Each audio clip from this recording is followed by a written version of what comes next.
Hello everyone. हम class 9th की एक सीरीज शुरू करने जा रहे हैं जहां पर हम पूरे चैप्टर्स को अच्छे से आपको एक्सप्लेन करेंगे। तो सबसे पहले जो हमारा चैप्टर है वो है लीनियर पॉलिनोमियल। इसके जो फर्स्ट चैप्टर है हमारा उसको हम इसके अगले वीडियो में कवर कर लेंगे।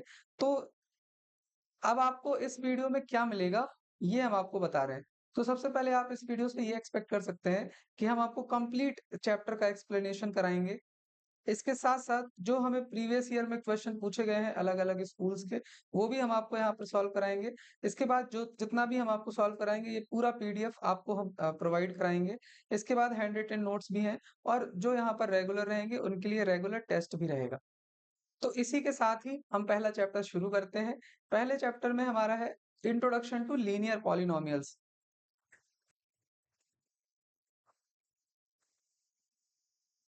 तो अब हम शुरू करते हैं इंट्रोडक्शन टू लीनियर पॉलिनोमियल्स। तो सबसे पहले हमें यही पता होना चाहिए कि पॉलिनोमियल क्या है। तो पॉलिनोमियल से भी पहले हम एक चीज और जान लेते हैं कि वेरिएबल्स क्या होते हैं। वेरिएबल्स और दूसरी चीज कॉन्स्टेंट्स, ये दो चीजें हमें पता होनी चाहिए कि ये क्या है।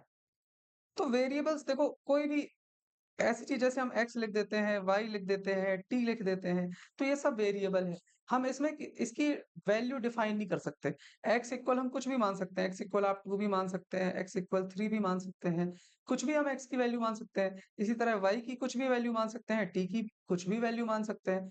तो ऐसे जो होते हैं, ये जो हम एक्स वाई टी जो दिख रहे हैं, ये वेरिएबल्स हैं। On the other hand constants जो है वो उनकी वैल्यू फिक्स होती है। जैसे मान लो हमने बोला 2, तो 2 की वैल्यू तो 2 ही रहेगी, ये चेंज हो ही नहीं सकती है। इसी तरीके से 3, 5 कुछ भी आप बोलो तो ये कांस्टेंट्स हैं, इसकी वैल्यू जो चेंज नहीं होती है, ये कांस्टेंट है। एक बार हम इसको समराइज करते हैं। वेरिएबल्स वो होते हैं जिनकी वैल्यूज बदलती रहती हैं, जैसे X Y T A B C कुछ भी आप इस तरीके से लिख दो, एक्स वाई जेड कुछ भी लिख दो, इनकी वैल्यूज बदल सकती हैं। लेकिन जो कांस्टेंट होते हैं इनकी वैल्यूज नहीं बदलती हैं। 2 3 5 7 जो भी आपको लिखना है, 1 0 जो भी लिख दो, ये कांस्टेंट है, इसकी वैल्यू नहीं बदलेगी। अब कहीं 3 लिखा है तो वो तो 3 ही रहेगा ना। अब ये थोड़ी बोल दोगे आपकी 3 की वैल्यू 5 है, 3 मतलब 3। तो इसी के साथ अब हम ये समझते हैं कि पॉलिनोमियल्स क्या होते हैं। तो पॉलिनोमियल्स जो होते हैं ना वो अलजेब्रिक एक्सप्रेशन होते हैं। Algebraic expressions. देखो इसको और हम समझते हैं। पॉलिनोमियल्स में क्या होता है, पॉलिनोमियल्स में हमें वेरिएबल मिलेंगे, हमें पॉलिनोमियल्स में कांस्टेंट्स भी मिलेंगे, हमें और क्या मिलेगा, हमें कुछ एडिशन, सब्ट्रैक्शन, डिवीजन, मल्टीप्लिकेशन ये सब मिलेंगे। तो इन सब से मिला करके जो बनेगा ना अलजेब्रिक एक्सप्रेशन, उसको हम पॉलिनोमियल कहते हैं। देखो हम आपको एग्जांपल बताएंगे तब आपको ज्यादा अच्छे से समझ में आएगा।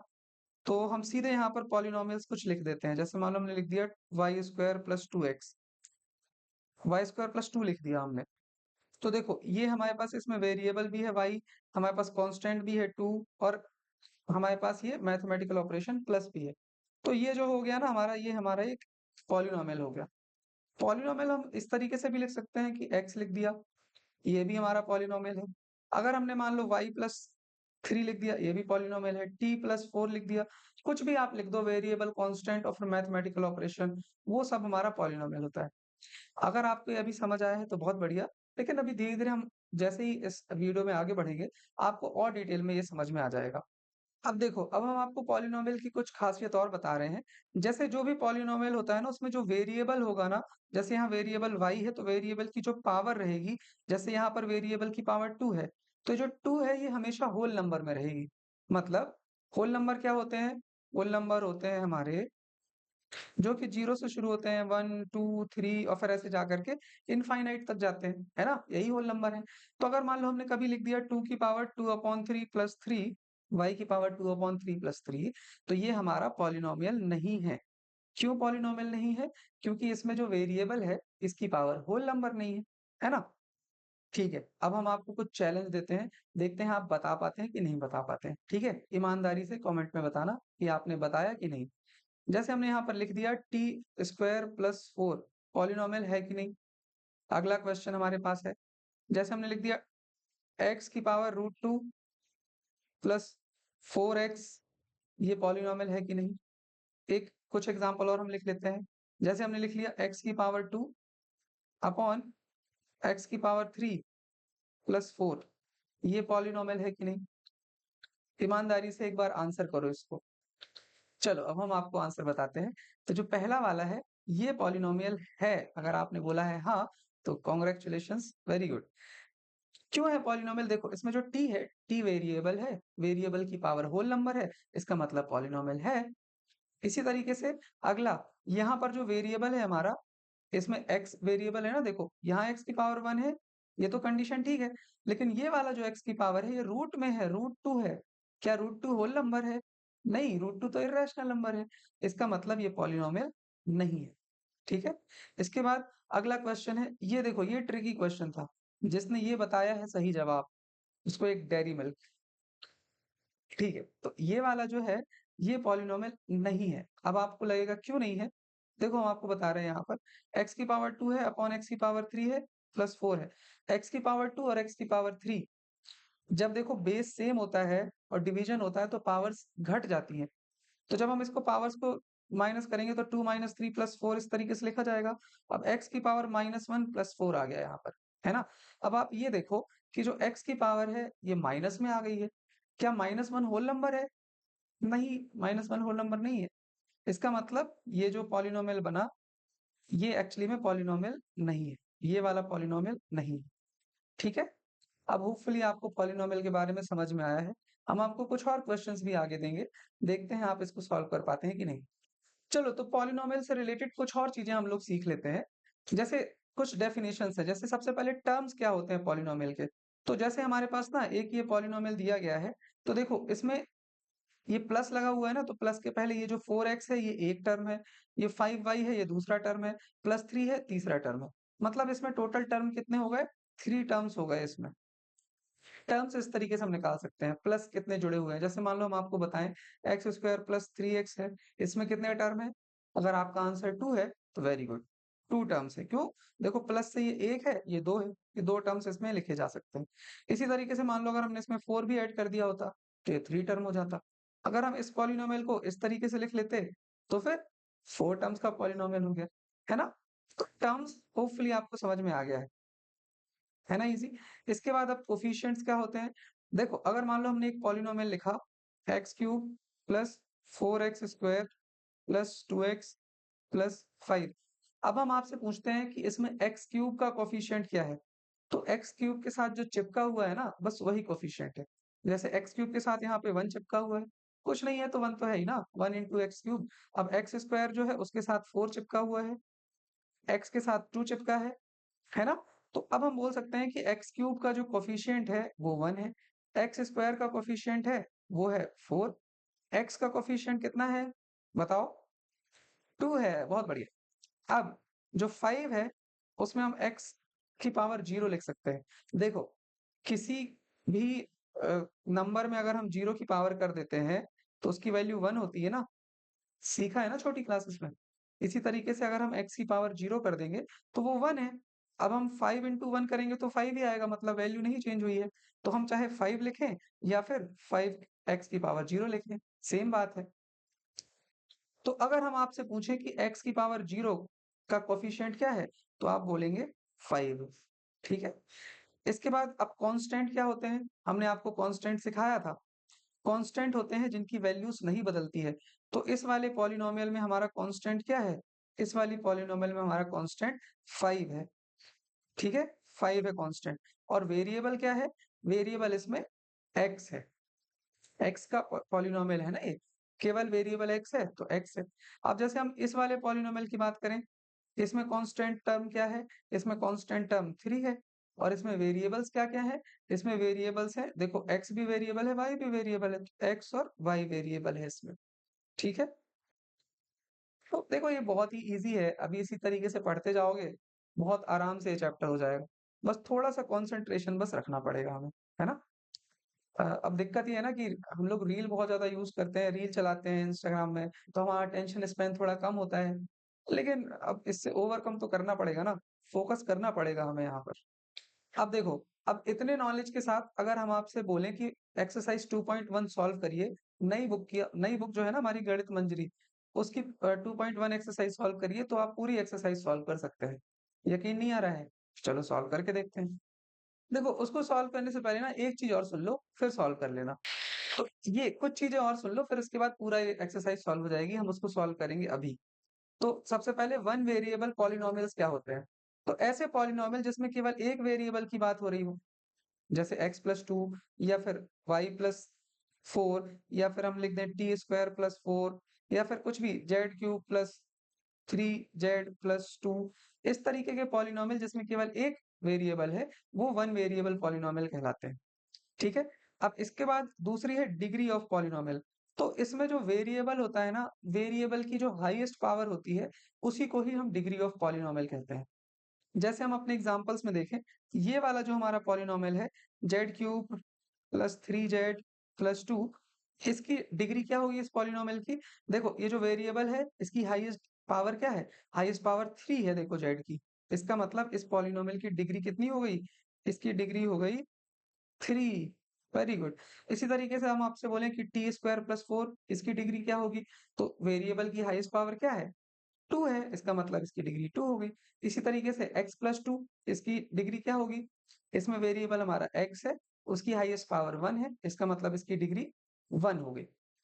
अब हम कुछ डेफिनेशन और सीख लेते हैं कि क्यूबिक पॉलिनोमियल क्या होते हैं। तो क्यूबिक पॉलिनोमियल ऐसे पॉलिनोमियल होते हैं जिनकी हाईएस्ट डिग्री 3 होती है, मतलब जिनकी हाईएस्ट पावर 3 होती है। जैसे ये वाला हमारा पॉलिनोमियल है, ये क्यूबिक ही है। जैसे हम एक कुछ एग्जांपल और लिख लेते हैं, x³ + 2x+3 लिख लिया हमने। इसमें देखो वेरिएबल की हाईएस्ट पावर 3 है ना, इसका मतलब ये क्यूबिक पॉलिनोमियल है। एक आध एग्जांपल और हम देख लेते हैं, जैसे z³ + 3z+1, है ना? तो बस हाईएस्ट डिग्री 3 कर दो तो क्यूबिक हो जाता है ना? इसके बाद अब हम क्वाड्रेटिक पूछें अगर आपसे, तो क्वाड्रेटिक मतलब हाईएस्ट पावर 2, जैसे x² + 2x+3, या केवल x² लिख दो, या z² लिख दो, या फिर z² + 1 लिख दो, z² + 3z लिख दो, कुछ भी लिख दो, हाईएस्ट पावर 2 होनी चाहिए। बस ये हमारा पॉलिनोमियल क्वाड्रेटिक पॉलिनोमियल है। अब आपके लिए क्वेश्चन है, आप खुद ही बताओ, z² + 3z−1, ये कौन-सा पॉलिनोमियल है? क्यूबिक है कि क्वाड्रेटिक है? जल्दी बताओ। अगर तुमने क्वाड्रेटिक बोला है, तो जवाब है गलत। क्यों गलत है? क्योंकि एक्चुअली में ये पॉलिनोमियल ही नहीं है। क्यों नहीं है पॉलिनोमियल? अभी सीखा था हमने। हर वेरिएबल की जो हाईएस्ट पावर है, वेरिएबल की जो भी पावर है, वो होल नंबर में होनी चाहिए। यहाँ पर तो -1 आ गई ना वेरिएबल की पावर, इसका मतलब ये पॉलिनोमियल ही नहीं है, तो फिर क्वाड्रेटिक पॉलिनोमियल क्या होगा? ओके। अब हम और सीखते हैं, यहाँ पर है लीनियर पॉलिनोमियल। लीनियर पॉलिनोमियल मतलब होता है जिसकी हाईएस्ट पावर 1 हो, जैसे x+2। देखो वेरिएबल की हाईएस्ट पावर 1 है ना x की। अब जैसे मान लो हमने लिख दिया z+3 स्क्वायर, ये बताओ ये लीनियर है कि नहीं है? अगर तुम कहोगे कि नहीं है, तो जवाब है गलत। हमें केवल वेरिएबल की पावर देखना है, कांस्टेंट की पावर नहीं देखना है। तो वेरिएबल इसमें z है, z की हाईएस्ट पावर 1 है, इसका मतलब ये लीनियर पॉलिनोमियल है। चलो, हमने काफ़ी पढ़ लिया, अब हम सीधे एक्सरसाइज करेंगे। देखो, अगर तुम्हें लग रहा हो कि थक गए हो तो 2 मिनट का रेस्ट ले लो, बाकी 10 मिनट में क्या ही थके होगे। तो फिर 2.1 को हम शुरू करते हैं। तो सबसे पहले हमें क्वेश्चन दिया गया है, find the degrees of the following polynomials. अब इसमें तो तुम चैंपियन हो, बता दोगे तुरंत। जैसे पहला वाला है, इसमें डिग्री क्या हो जाएगी? x की हाईएस्ट पावर जो है वही तो डिग्री होती है, तो इसकी डिग्री हो जाएगी 2, है ना सिंपल। अगला वाला अब तुम बताओ, क्या है इसकी डिग्री? 1, 2, 3, इसकी डिग्री है 3। अगर तुमने 3 बताया है तो वेरी गुड। अब जो तीसरा क्वेश्चन है, ये इंपॉर्टेंट है। ये देखते हैं कौन बता पाता है। क्या आंसर है? अगर आंसर है 0, तो कांग्रेचुलेशंस, तुम जीत गए हो, तुमसे अब सब बनने लगेगा। क्यों है इसकी डिग्री 0, ये देखते हैं हम लोग। देखो 9 है, इसमें तुम कहोगे वेरिएबल ही नहीं है, तो हम पावर किसकी देखें? तो वेरिएबल नहीं है तो x की पावर 0 लिख सकते हो ना तुम, क्योंकि x की पावर 0 मतलब 1। तो -9 में 1 का गुणा करोगे तो -9 ही आएगा। वैल्यू तो हमने चेंज करी नहीं है। इसका मतलब इस तरीके से भी हम -9 को लिख सकते हैं। तो इसमें जो वेरिएबल की हाईएस्ट पावर है, वो 0 है। इसका मतलब इसमें डिग्री जो होगी, वो 0 होगी। ठीक है? होपफुली ये तुम्हें समझ में आ रहा है। अब लास्ट क्वेश्चन इसी एक्सरसाइज का है, पहले क्वेश्चन का 4th, वो है 4z-3। इसकी डिग्री क्या हो जाएगी? इसकी डिग्री बहुत सिंपल है, इसकी डिग्री हो जाएगी 1। z की हाईएस्ट पावर 1 है ना, अब इसमें क्या देखना? चलो, तो अगला हम देखते हैं, राइट पॉलिनोमियल्स ऑफ डिग्रीज 1 2 3। अब हमें खुद पॉलिनोमियल बनाने हैं। तो देखो, 1 डिग्री के पॉलिनोमियल हम कैसे बना सकते हैं? एक्स लिख लो, ठीक है, जेड लिख लो, या फिर वाई प्लस 3 लिख लो, या फिर टी प्लस 3 लिख लो, या फिर 4 लिख लो, कुछ भी लिख लो। मतलब ये सब, ये जो चारों है ना, ये सब के सब लीनियर पॉलिनोमियल है हमारे, है ना? तो तुम पचासों मतलब इनफाइनाइट पॉलिनोमियल बना सकते हो। अब दूसरा, हाईएस्ट डिग्री 2 है, तो कैसे बनाएंगे? हाईएस्ट डिग्री 2 कर दो, एक्स स्क्वायर लिखा रहने दो, ये भी पॉलिनोमियल है। या फिर एक्स स्क्वायर प्लस 3 लिख लो, या फिर x square plus 3x plus 4 लिख लो। देखो, हाईएस्ट डिग्री 2 है ना? या फिर किसी और वेरिएबल का भी बना सकते हो, T square plus 3t plus 6। ये सब के सब जो है, ये चारों, ये हमारे 2 डिग्री के पॉलिनोमियल हैं। हमें एक-एक बनाना था, हम आपको 4-4 बना के दिखा दे रहे हैं। इसी तरीके से 3 डिग्री के पॉलिनोमियल कैसे बनेंगे? खुद ही बना के दिखाओ। जैसे मान लो हमने Z cube plus 4z minus 3 लिख दिया। इसमें हाईएस्ट डिग्री 3 है, इसका मतलब ये क्यूबिक हो गया। इसी तरीके से x cube minus 4x plus 6, या फिर एक्स क्यूब ही लिखा रहने दो, या फिर x cube plus 3x plus 6, जो तुम्हारी मर्जी हो। बस हाईएस्ट डिग्री 3 करना है यहाँ, और ये हमारा क्वेश्चन यहाँ पे सॉल्व हो जाता है। इसके बाद जो थर्ड क्वेश्चन है, इसमें हमें पूछा गया है, what are the coefficients of X square, X cube in the polynomial. ये पॉलिनोमियल हमें दिया गया है, और एक्स स्क्वायर और एक्स क्यूब का कोएफिशिएंट हमसे पूछा गया है। तो हमने आपको सिखाया था कोएफिशिएंट क्या होता है? जो उसके साथ चिपका होता है, बस वही कोएफिशिएंट होता है। जैसे एक्स स्क्वायर के साथ क्या चिपका है? देखो, एक्स स्क्वायर के साथ 6 चिपका है, तो एक्स स्क्वायर का कोएफिशिएंट हो जाएगा 6, है ना सिंपल? अब इसी तरीके से एक्स क्यूब का कोएफिशिएंट क्या होगा? हम देख रहे हैं एक्स क्यूब के साथ -3 चिपका है, तो -3 आंसर करना है इसमें, ठीक है? इसी के बाद, अब क्वेश्चन में तो यहीं पर कंप्लीट हो जाता है ये वाला, लेकिन हम आगे भी कर लेते हैं। एक्स की पावर 4 का कोएफिशिएंट क्या होगा? 1 होगा। इसी तरीके से अगर हम आपसे पूछें एक्स का कोएफिशिएंट क्या होगा? खुद ही आंसर करो 3 सेकंड में। 1 2 3, इसका सही आंसर है -2, -2 चिपका है ना? अब इसके बाद हम देखते हैं कि एक्स पावर 0 का कोएफिशिएंट क्या होगा? +7, या फिर कांस्टेंट टर्म क्या होगा? +7 7। ओके। इसके बाद अब फिफ्थ क्वेश्चन है, और यहाँ पर पहली एक्सरसाइज हमारी कंप्लीट हो जाएगी। फिफ्थ क्वेश्चन में ये पूछा गया है, what is the constant term of the polynomial. ये पॉलिनोमियल हमें दिया गया है, और कांस्टेंट टर्म पूछा गया है। तो कांस्टेंट टर्म वो है जो लास्ट में रहता है, जिसमें कोई वेरिएबल नहीं रहता साथ में। तो -10 है इसका आंसर बस। देखो, है ना सिंपल? तो पहली एक्सरसाइज हमने यहाँ पर कंप्लीट कर ली है। सेकंड एक्सरसाइज देखना है तो अगले वीडियो में देख लेना। वैसे इस एक्सरसाइज का एक एग्जांपल भी रह गया है, तो वो एग्जांपल भी हम नेक्स्ट वीडियो में ही कंप्लीट कर लेंगे। ठीक है?